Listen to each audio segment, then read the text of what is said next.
Thank you for joining Wars of the Roses. As we continue with Part 8, the Secret Doctrine continued, the Septenary Nature of Man, from Mystic Masonry by J.D. Buck. Chapter 6, the Secret Doctrine continued, the Septenary Nature of Man.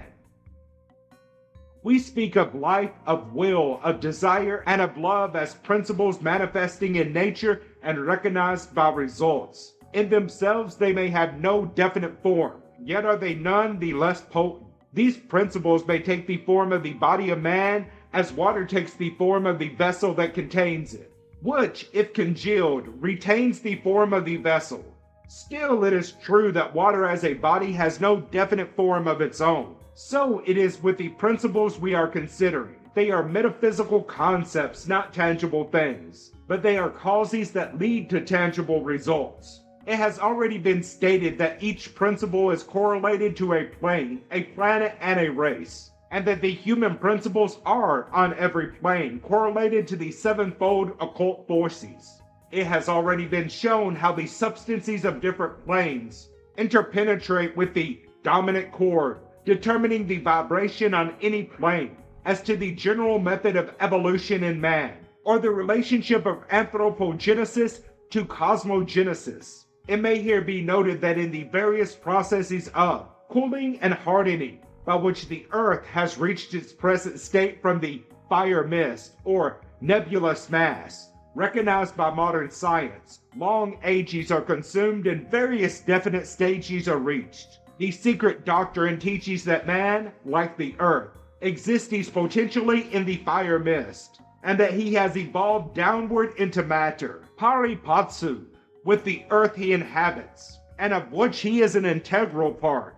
Each human being is, therefore, a miniature Earth or microcosm, evolving with the greater Earth, macrocosm. This is one of the meanings of Ezekiel's wills within wills. In a metaphysical sense, every so-called atom of matter is composed in the same way and is going through a similar process. It may thus be seen that the key to the whole process of evolution is analog. It must naturally result from such a process, and from man's intimate relation to every principle, process, and plane that he epitomizes the whole, and that through expansion of consciousness and differentiation throughout his long experience, when the consummation of evolution is reached, man will be at one with the all, knowing and being will be one in him.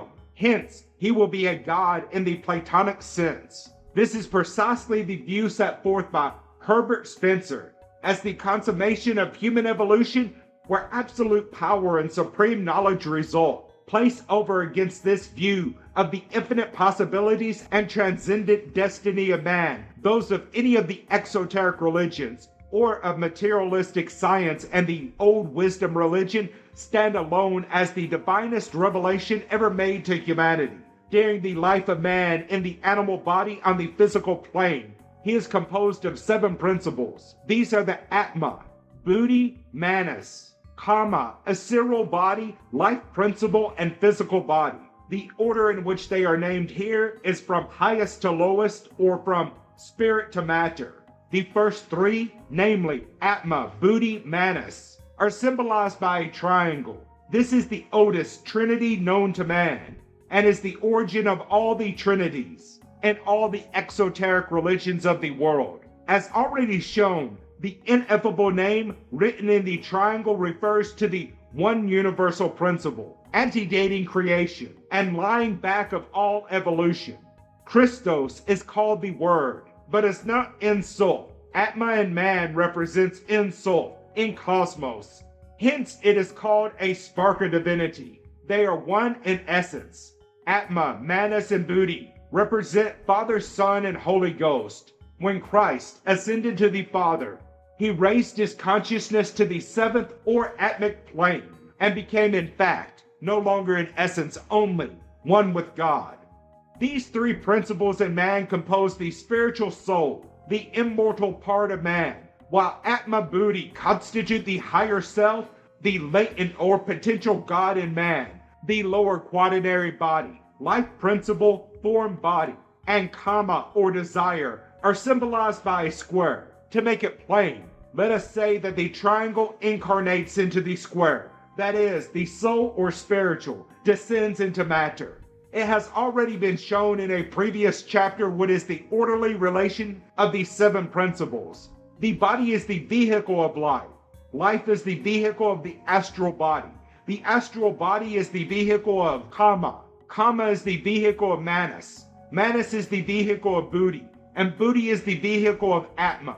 This is the orderly relation or sequence of the principles. But as already shown, man is not a mere aggregation of principles, any more than he is a conglomerate aggregation of atoms, molecules, or cells. Just as atoms form molecules, molecules cells, cells tissues, tissues organs, and organs the whole body. So the principles, while preserving a similar orderly sequence in relation to each other, are at the same time organized in relation to the whole. That is, the ego, the thinker, unites with its vehicle, the body.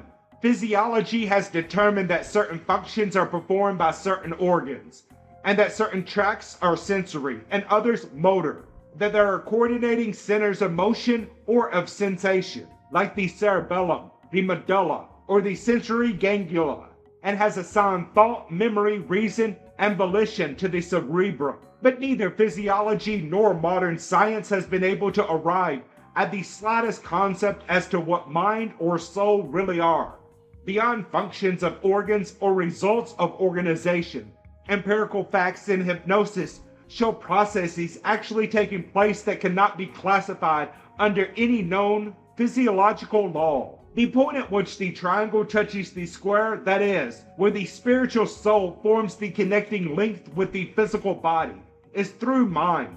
Kama, being the 4th principle, appetite, desire, passion, etc., is not found in the upper triangle, but is the first in the square, or lower quaternary. Kama has been called the vehicle of Manas. We have thus, resulting from this association, Kama Manas, and the central organ of this conjoined or dual principle is the human brain. Here is the union of thought and sensation, or knowing and feeling, the union of the desire to know with the desire to feel.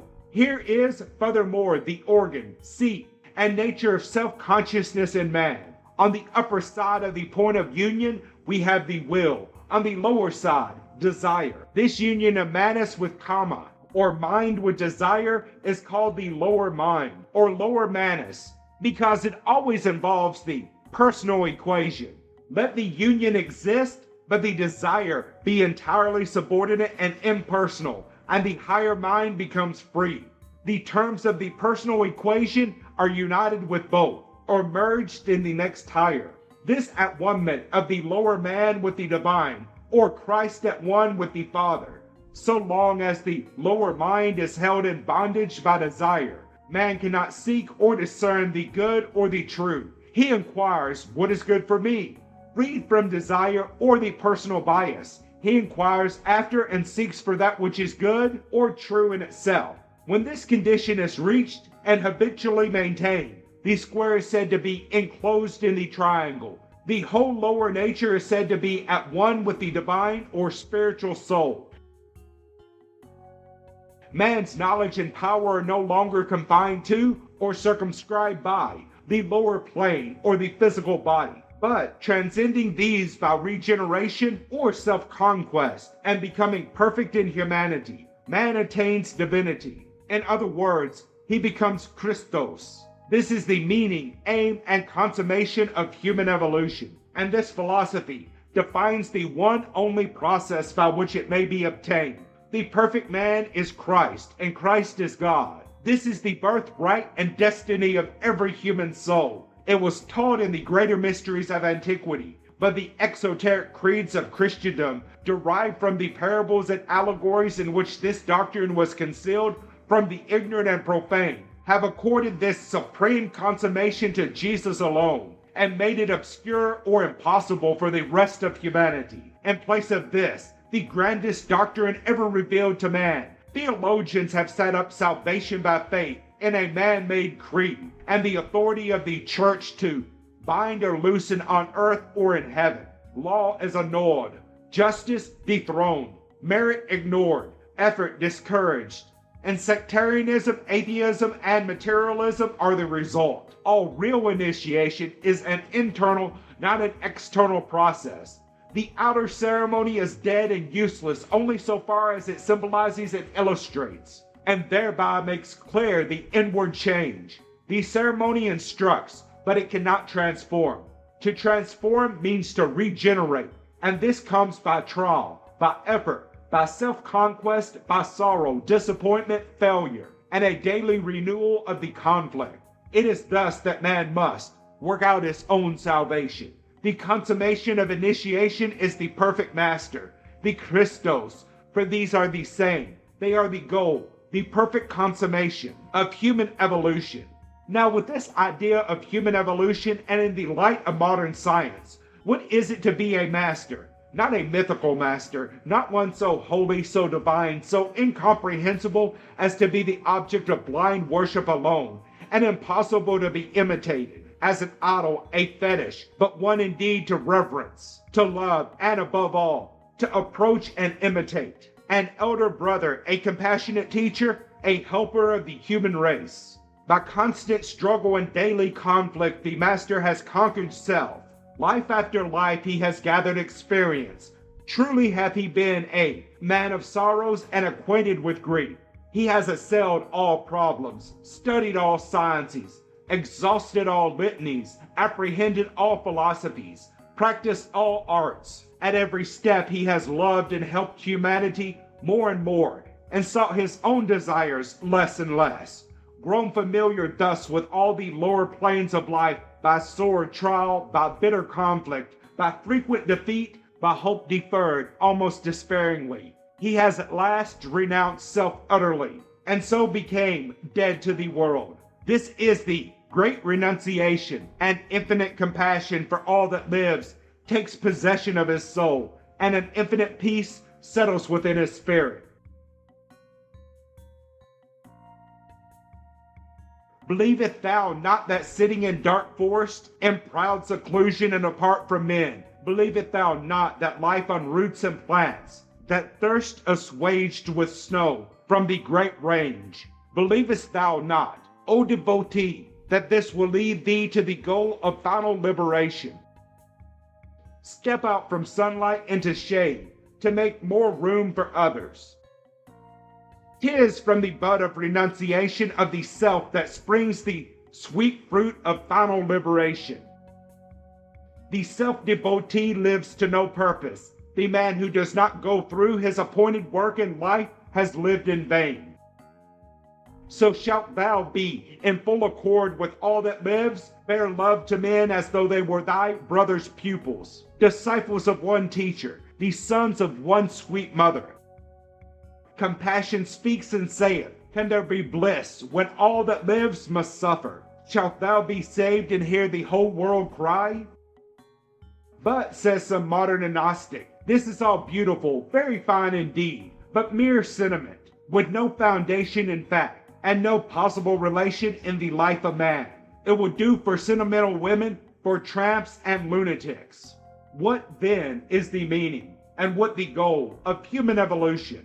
Is Tantalus the one divinity of the universe? Turning now from the ethical side of the problem to the scientific, let us see what happens as the consciousness of man remounts from the lower animal self toward the spiritual soul, from the physical towards the higher planes. We have shown mind or manus to be the connecting link between the upper triad and the lower quaternary. When man has once passed the plane of savagery in his evolution, mind becomes more and more apparent as the battleground of his evolution. He gradually relaxes tooth and claw, and first by instincts, then by cunning, and finally by reason and design, pursues the struggle for existence. He changes continually his code of ethics, for he is continually compelled to compromise, and he finds he can retain more by relinquishing a part. His very selfishness leads him to combine and cooperate with his fellows. At last his sympathies expand. By and by he learns that a fellow feeling makes us wondrous kind. He reciprocates and at last becomes generous. During all this long and weary struggle, his mind is enlarging and his consciousness expanding. He creates for himself a world of thought. It is unreal and unsatisfying because so impermanent, and yet he struggles on. He reflects over his varied experience, seeks causes, and discerns principles. He realizes the saying, "My mind to me a kingdom is. On earth is nothing great but man. In man there is nothing great but mind." Or the old saying, "All that I am is the result of what I have thought." Mind is like an alembic in which are precipitated all experiences. By evolution, man is continually climbing upward to higher planes. His five senses are adjusted to observations and experiences of the physical plane. But he has other experiences. These senses are narrow and circumscribed. Yet even these become refined. His taste altered, his tendencies ascend.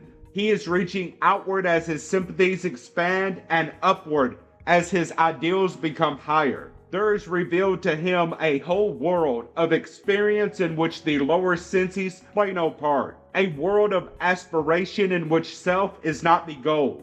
The very physical bounds of self are loosening, expanding, disappearing. Hitherto he has been conscious of flashes of intuition, of knowing things he has seemingly never learned. He sees inner meanings and senses subtler powers, not only in visions and intuitions of the day, but in dreams of the night. He has experiences beyond the bounds of sense. He learns the power of thought by conquering self. His will becomes strong. By subduing passion, his mind becomes clear.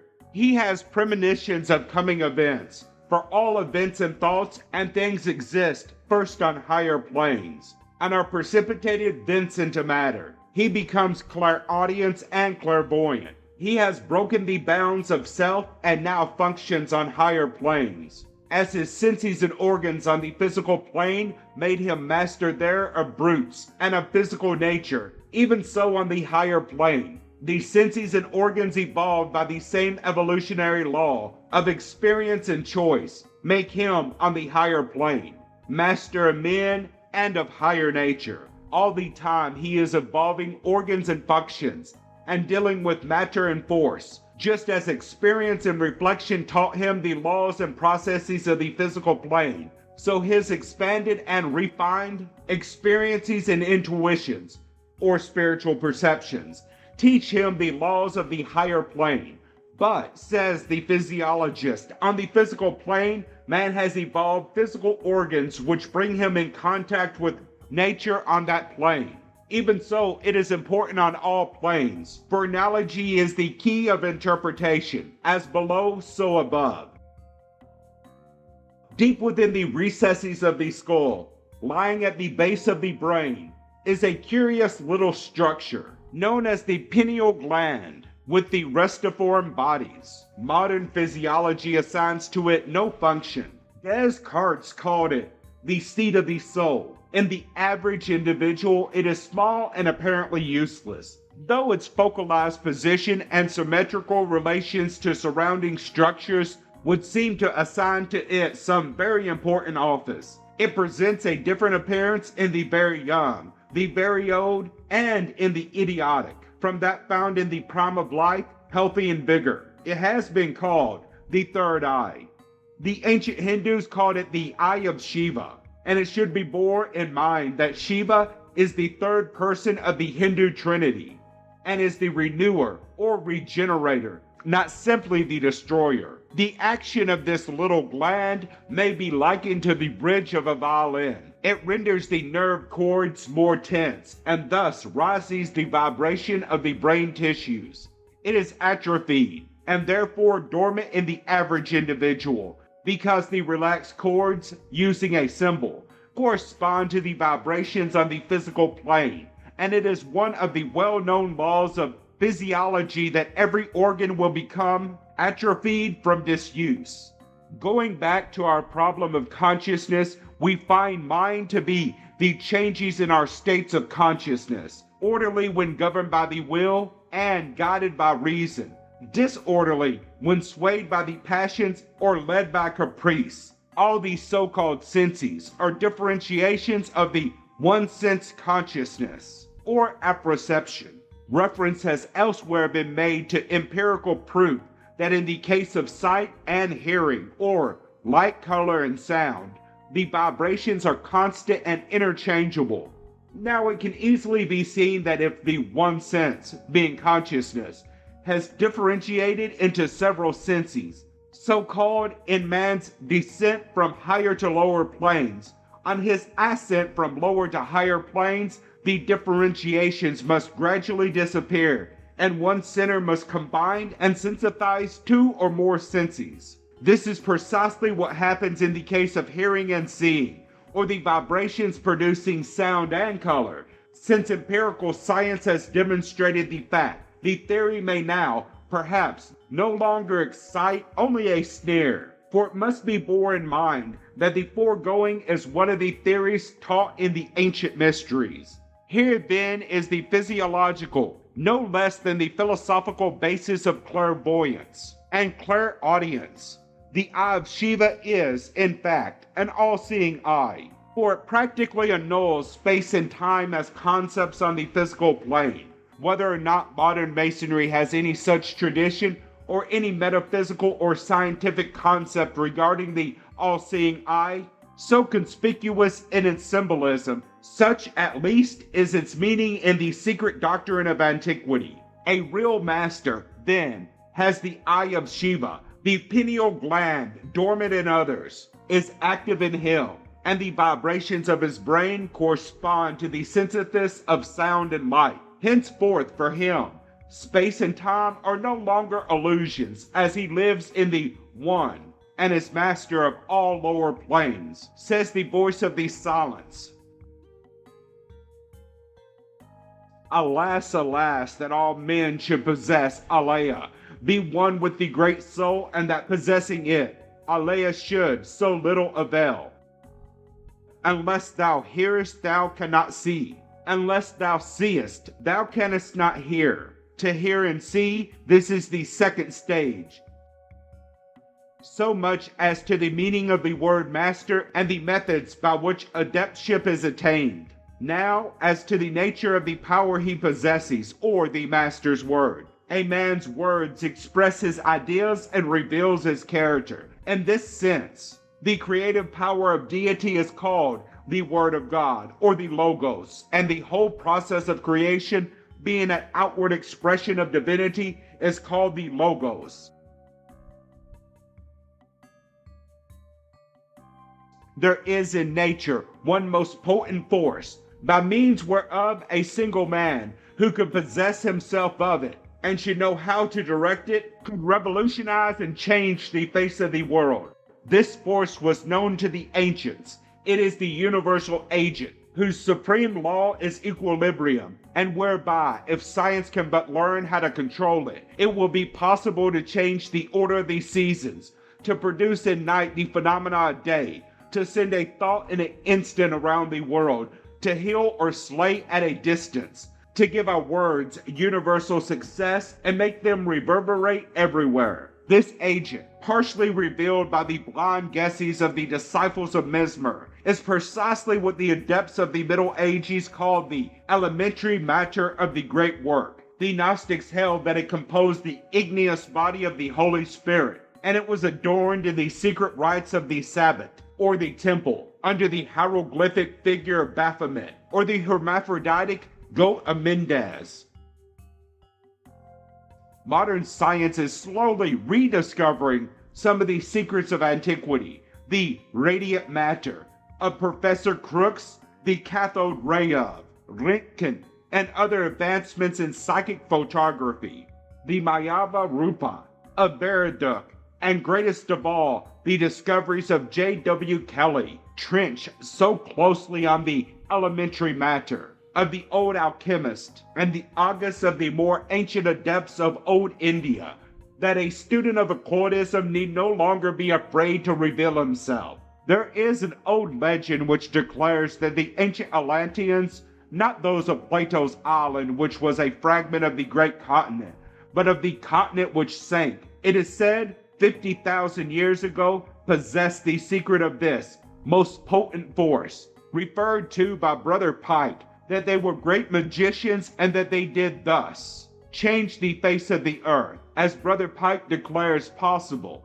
and that the sinking of the continent was the result. Perhaps if our rainmakers succeeded in solving a little further the problem of vibrations in their relationships to the atmospheric changes, this and many other ancient fables may seem less fabulous to modern scientific materialism, when it is stated that these terrible forces exist and may be known and utilized. People are not scandalized in this age of dynamite, but when it is also stated that the knowledge of these forces is concealed from all those but trained adepts who have demonstrated their unqualified beneficence to man, and that in the hands of vicious, unqualified, or ignorant persons, they are capable of working untold misery to man. The statement usually excites derision. If this embargo were removed, doubtless mankind would not long remain in any uncertainty as to the existence of the terrible Brill of Bulwer Lytton. If it were revealed to the Spanish generals or the Cuban rebels at the present time, the contest would soon be ended on that unhappy island. This force is the universal agent, as Brother Pike says, wherein are two natures and a double curtain of love and wrath. This ambient fluid penetrates everything. Hence, it is the first matter of the alchemist. It is concentrated in man as the magnetic living force directed by the will. He who knows its chord of mass, or the keynote of its vibrations, can, by his will, waken it from space and send it in mighty waves to do his bidding. The real word of the master, therefore, in a scientific sense, is this tone key by which the principles and powers of the air can be made to do his bidding. That anyone should possess such power and withhold its use is not easily conceived by the average man of today, and that such a master should also conceal his own existence seems altogether incredible to an age of syndicates and trade unionists. Such a power would, indeed, be a knockdown argument in all competition, and furnish a very ready way of settling all disputes. The ethical training to which reference has been made, and which began at the first step of initiation, preceded all scientific training in the ancient mysteries, and the masters are spoken of by Plato, Iamblichus, and many other writers as the immortal gods. But it must not be concluded that because the real master does not enter into competition on the physical plane, or parade his gifts for the applause of men, that he makes no use of his sublime wisdom and transcendent powers. It would be childish to use such powers for display, to awe the ignorant or to amuse the curious, and such men have long since put away childish things. From their secure retreat on the inner or higher planes of being, they influence but do not dominate the affairs of men, and many a beneficent movement is due to their timely aid. According to our conception of energy as correlative throughout nature's boundless domain, Fohat is the synthesis of all the so-called forces of nature. It is cosmic electricity endowed with intelligence. In the manifested universe, Fohat is that occult electrical vital power which, under the will of the creative logos, unites and brings together all forms, giving them the impulse which becomes in time law. It is the constructive force of cosmic electricity. Fohat has 7 sons who are also his brothers. These are electricity, magnetism, sound, light, heat, cohesion, etc. What modern science calls the modes of motion can fairly be called definite vibrations. The forces just named all manifest on the lower physical plane. That is, we see their effects. If back of all forces there is one force, and if this one force differentiates first into 7, and these 7 in their own turn divisible into other 7s, we get the idea that the solar spectrum and the musical scale reveal the universal modulus, and that what is known to exist in the realm of light and sound must also exist in the realm of electricity, chemism, and in short, with every force and on every plane in nature. If, therefore, one can discover the rate of vibration, the quality and amplitude of the wavelength in any given case, he will hold the key to that plane. Fohat is not the synthesis of all known forces and endowed with intelligence, but potentially, before differentiation begins, is the author of the law of all subsequent correlations, differentiations, or actions whatsoever.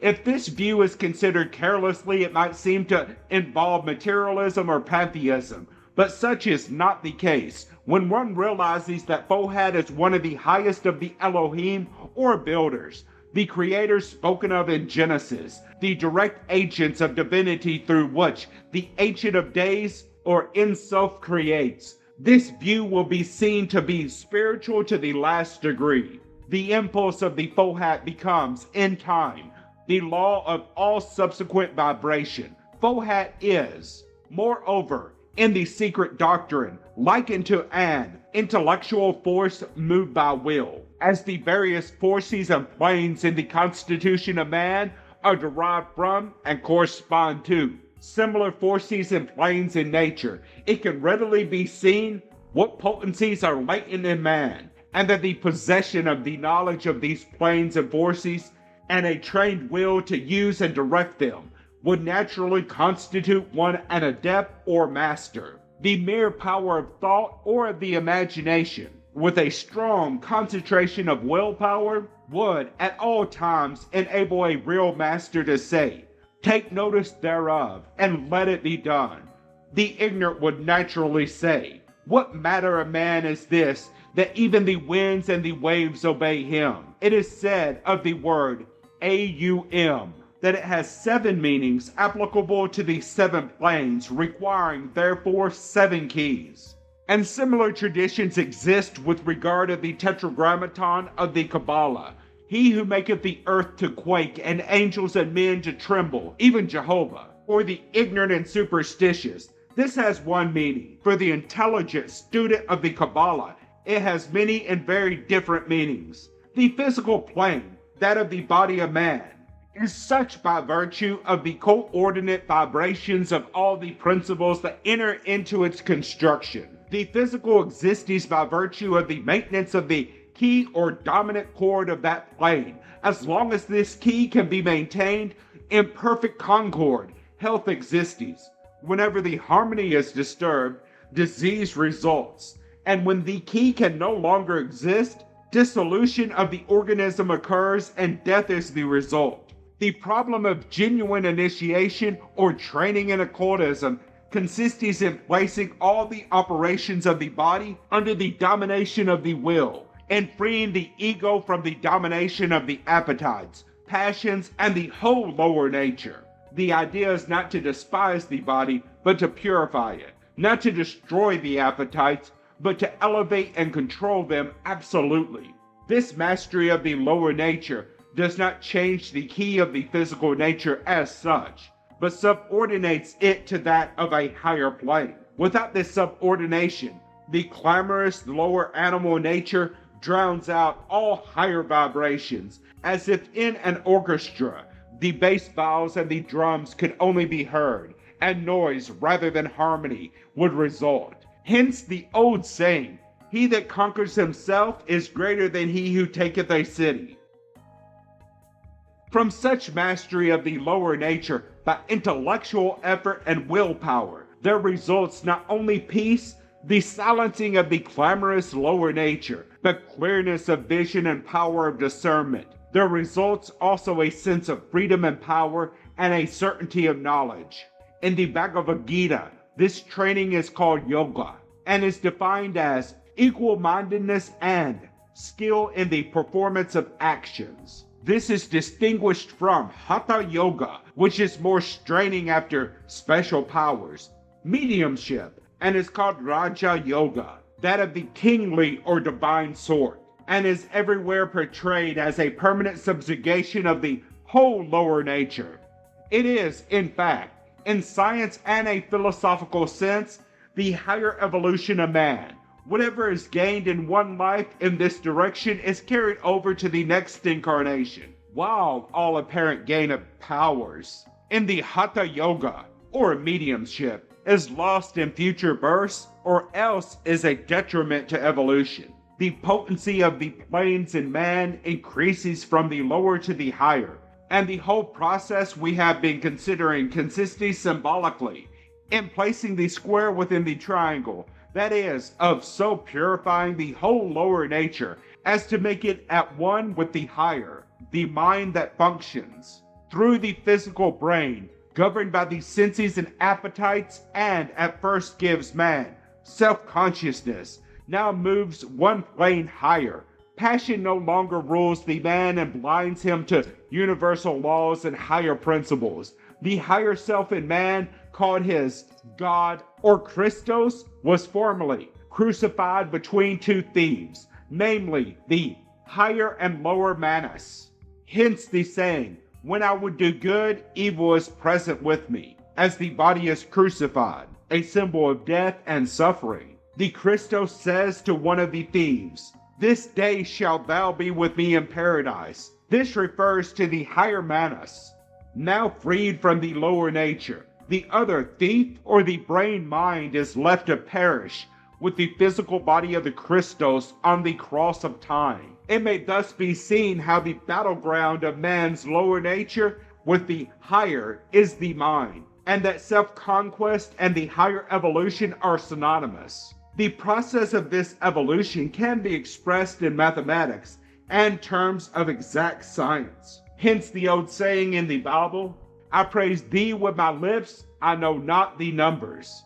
Silence the dominant chord of the lower animal nature and change the vibration to that of the higher mind, and thou shalt become as gods, knowing good and evil. This change of vibration with a knowledge of the dominant chord and the combination of the keyboard directed by the will is the discovery of J.W. Keeley. The Roentgen ray is one of the 7 forces into which light, sound, and electricity are divisible. The secret of the Crookes tubes has been clearly shown to consist in getting rid of the surplus of molecules or atoms and thereby increasing the vibration or bombardment of the remainder, and thus liberating, not creating, a new light. The trained will of the adept can do this and more. He has been seen to make his whole body luminous, since the experiments of von Reisenbach have been verified, and the illusion body photographed. Such a result can no longer be declared to be a scientific impossibility. It should be borne in mind that our entire philosophy as related to man proceeds from the empirical fact of consciousness, with appeal taken at every step to the fact of experience. Our theory does not consist in any speculation or assertion regarding the nature of consciousness itself, but rather in using both facts and experiences in natural order of their relations. In the case of the master or adept, the same potencies and processes are involved as in ordinary evolution, and none others. The different results arise from the fact that in the case of the adept, these ordinary processes are no longer trampled or delayed.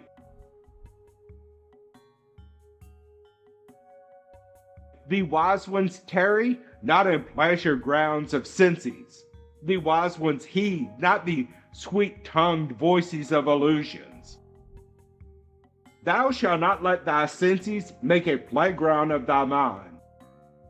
It may thus be seen that neither cases nor results are involved in an untried, working hypothesis. This philosophy not only explains the nature and the origin of the Christ of history as the result of evolution under law, but these all stand as landmarks, pointing out the way, the life, and the truth in the journey of the soul and the immortal destiny of man. Furthermore, every point herein made is but a crude fragment derived from the ancient mysteries held by the Gnostics and early Christians and embodied in or implied by the parables, allegories, and glyphics of Freemasonry. Initiation, therefore, must be seen to be both evolutionary and regenerative. and not a mere empty farce or a dead cemetery. Taking now this evolutionary process as a fact, we may profitably consider further the change that occurs in the structure of man's complex organism as evolution proceeds. We have shown in mind to be an active theater in which the real battle is fought for the supremacy of the higher or spiritual soul, as distinguished from the lower animal soul. Thou shalt not let thy senses make a playground of the mind. No doubt, many who have read this sentence have regarded it as a moral precept only, ignorant perhaps of the fact that there is only a philosophical concept, but scientific facts and laws back of all moral truths. The mind is the realm of thought, and the sum of all experience on both the physical, senses and feeling, and metaphysical, reason, imagination, will, intuition, etc., sides of consciousness. Experience may be called the moving panorama of events in the conscious life of man. Thought is, therefore, the changes in our state of consciousness.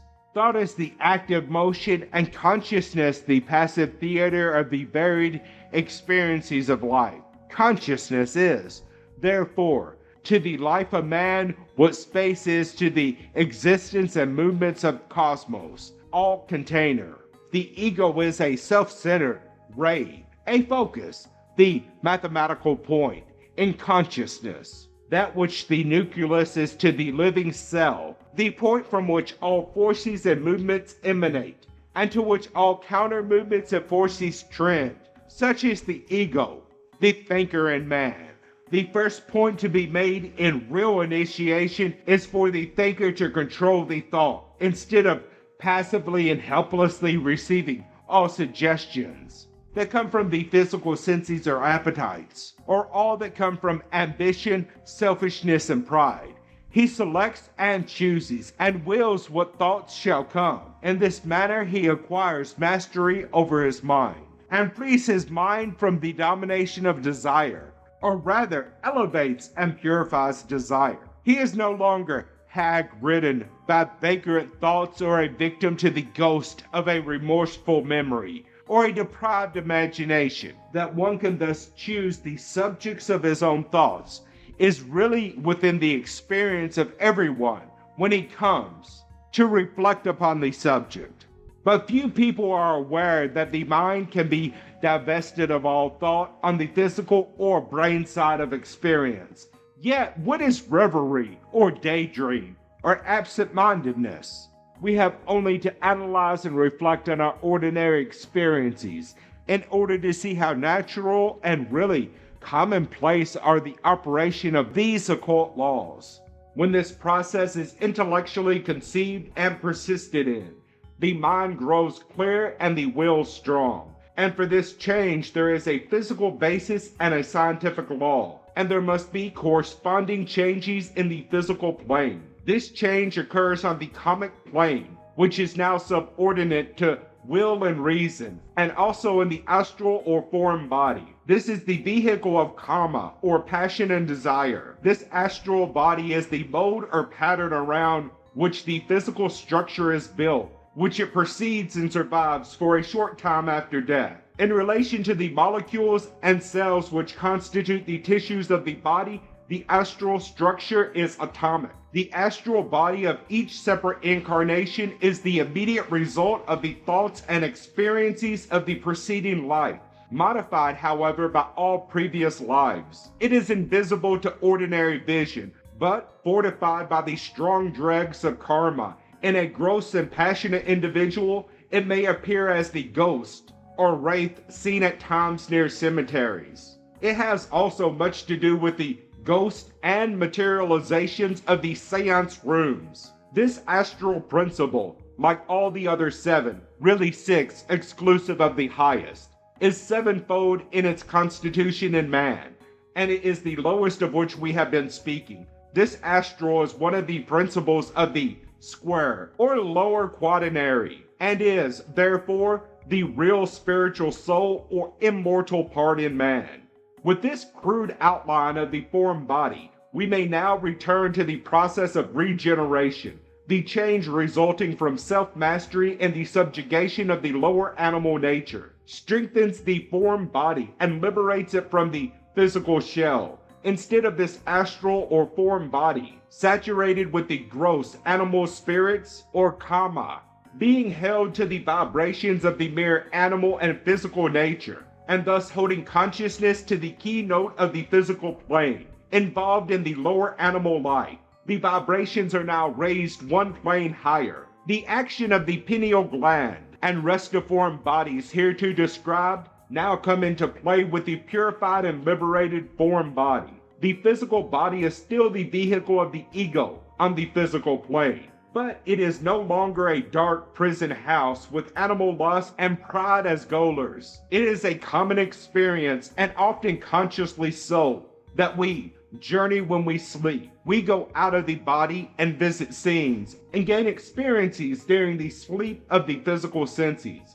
But it is rare that we remember or really understand what happens, for the reason that all that we know as memory concerns the brain on the lower side. Now, in the case of the growing adept, these experiences become continually more frequent and lucid. He retains distinct recollection and understands more and more of what occurs. By and by, he observes the process of going out and coming back, and at length learns to repeat the process at will, a perfectly natural evolution, be it observed. The story of Peter Ibbetson gives an exceedingly graphic and philosophical description of this double consciousness, which is more than justified by the phenomena of hypnosis and somnambulism. The adept, from the time he is able to change at will his habit, leads a double life and lives at once in two worlds. He has, moreover, put the last enemy under his foot. He has, by self-conquest and will, conquered death. These are they whom Plato and the old initiates called the immortals, and the death or dissolution of the physical body, such a one is not precipitated into a new world as a helpless infant is born into the physical, with organs undeveloped and functions untried, but already familiar with the inner realm from experience. He preserves consciousness on that plane and is there like an adult on the physical plane. It is true that he cannot function or manifest on the physical plane as before, for he has now no longer the physical body, but he has learned to live so little on that plane and found thereon so little of real enjoyment that unless he has a special work to do for humanity or an obligation to discharge to others, he finds nothing to regret in dying. He has fulfilled the law of necessity or karma by obeying it. This is peace. To conquer love of self and lust of life, to tear deep-rooted passion from the breast, to still the inward strife, for love to clasp eternal beauty close, for glory to be lord of self, for pleasure to love beyond the gods, for countless wealth to lie up lasting treasure. Then sorrow ends, for life and death have ceased. How should lamps flicker when their oil is spent? The old sad count is clear, the new is clean. Thus hath a man content.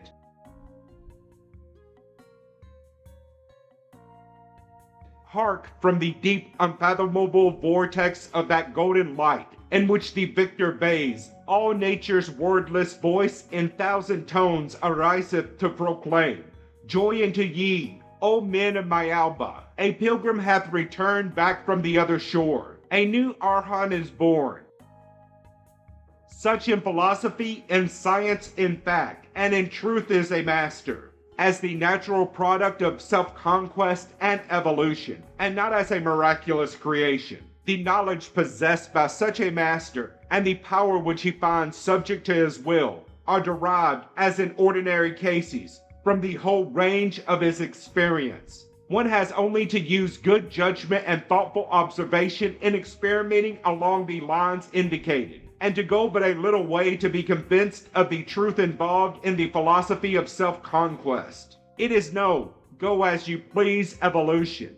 It is rather using the will and subordinating the lower nature to accomplish the will of God concerning us. in place of bringing the everlasting changes in sensation, and on we life after life upon earth. In comparison with the ordinary process of drifting with any tide, it is, indeed, a forcing process, but the force is derived from the higher nature, and the result is plainly within the law of man's moral and intellectual life. The astral body has been used because it is somewhat familiar to Western students. The term is a very loose one at best, and the plane and structure to which it refers are so metaphysical and complex that it is difficult to find terms in which to describe it. The concept of what we ordinarily call matter and force is, moreover, entirely inadequate in dealing with such problems.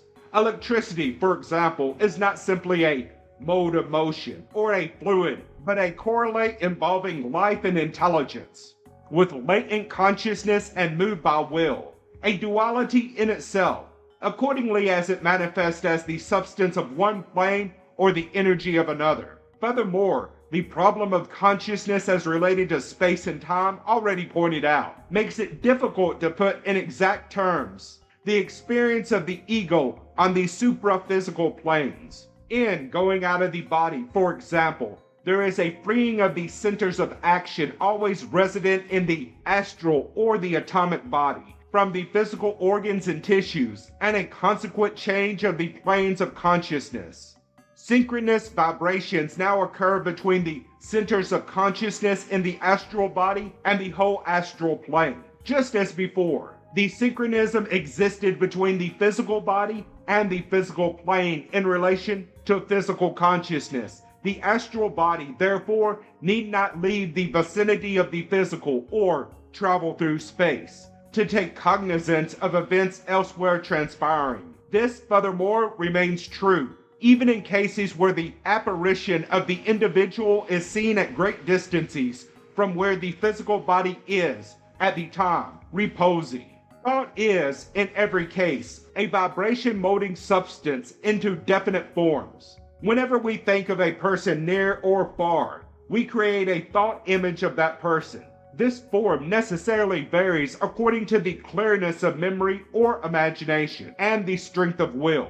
Furthermore, our thought is characteristic of ourselves, and in thinking intently of a distant object or person, a thought form of ourselves may appear at that place. This may occur and be visible to others, and exist unconsciously to ourselves. With a person of trained habits of thought, who thinks clearly and connectedly, and who is possessed of a strong will, who knows also how to fix and hold the thought on an object or a person, the projection of the thought body, as above described, becomes a comparatively easy matter. Such an illusion might or might not be perceived by another, nor, except in the case of an adept, could the individual causing the illusion be certain himself whether his experiment had been successful or not. While these facts have been familiar to students of occultism for ages, they have seldom been discussed in print for this reason, that such discussion could do no good and would only excite ridicule. But now that modern scientific experiment trenches so closely on the subject, the discussion may not seem so unprofitable. In a communication from Paris dated June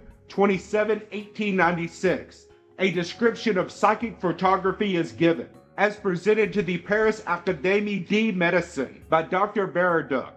Dr. Baraduc explains in part his methods of psychic photography, which seems simple enough. The experimenter locks himself in a dark room where he has previously placed a sensitive plate. After seating himself and divesting his mind of vagrant thoughts and deliberations, and after steadying his nerves, he concentrates all his ideas on a certain image, be it man, beast, or inanimate object, and it will be found that the accuracy of the image will be in proportion to the power of his will. If no other image has intruded, a perfect likeness will have been obtained. In conclusion, Dr. Baraduc says that not everybody has this power to control his volition, and in order to succeed, a strong imagination is absolutely necessary, and an energetic will indispensable. Mr. James M. Rusk of Ohio reports the same results from a similar experiment made by himself and confirmed by Colonel D. Roches. The only new feature in these experiments is the introduction of photography and the consequent fixation of the images. And this result is, of course, of paramount importance of materialistic science. 10,000 persons will be convinced by a fact or an ocular demonstration, where one will perceive the truth from reason, philosophy, or intuition. Let us have the ocular demonstration. Then, by all means, experiment might be facilitated immensely by assistance derived from the old philosophy. But as this is usually ignored or derided, science will have a long and toilsome journey before it apprehends the real nature of these illusory images, or deduces from experiment the nature of the soul. The death knell of materialism is, however, already sounded. For this and that which we are about to receive, the Lord make us truly thankful. Thank you for watching, and please don't forget to share, like, subscribe, and comment. And if you can, please consider donating to Wars of the Rosies. Links to PayPal and Patreon are in the description. Thank you so very much.